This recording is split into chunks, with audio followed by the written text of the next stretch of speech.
દેશની સીમાઓ માતાના વસ્ત્ર સમાન છે. તેનું રક્ષણ કરવું દરેક ભારતીયની ફરજ છે.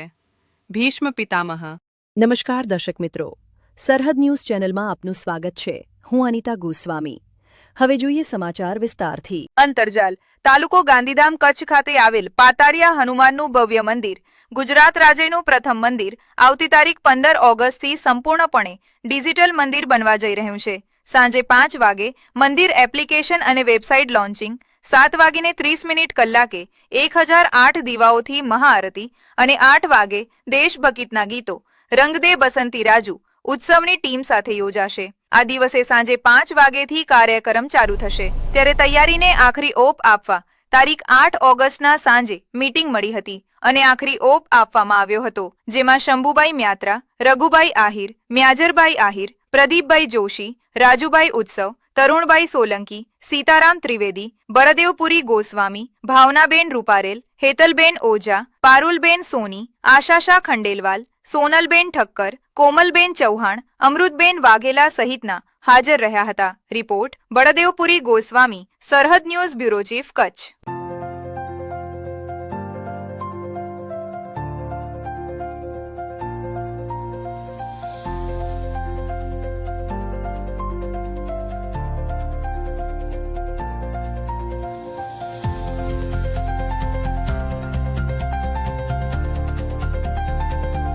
આવનાર 15 ઓગસ્ટના રોજ શ્રી પાટડિયા ધામ ખાતે જે ડિજિટલ લોન્ચિંગનું આયોજન છે તે વિશે જરાક માહિતી જણાવો.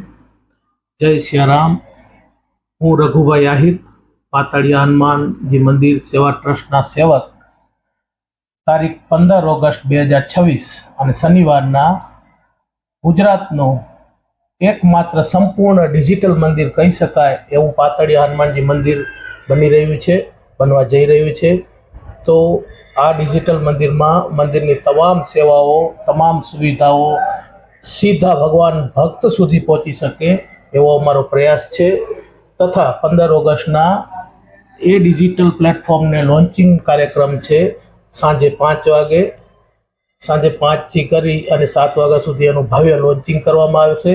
તથા સાંજે 7:30 કલાકે હનુમાનજી મહારાજની મહાઆરતી 1008 દીવાઓથી મહાઆરતી ભક્તો દ્વારા કરવામાં આવશે.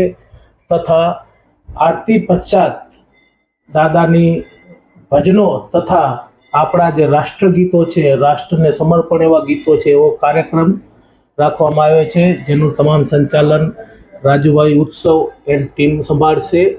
તો 15 ઓગસ્ટના ભવ્ય કાર્યક્રમો શ્રી પાતાળિયા હનુમાનજી સેવા ટ્રસ્ટના તથા સહયોગી બધા સંસ્થાઓ મળી અને અમે કરવા જઈ રહ્યા છે.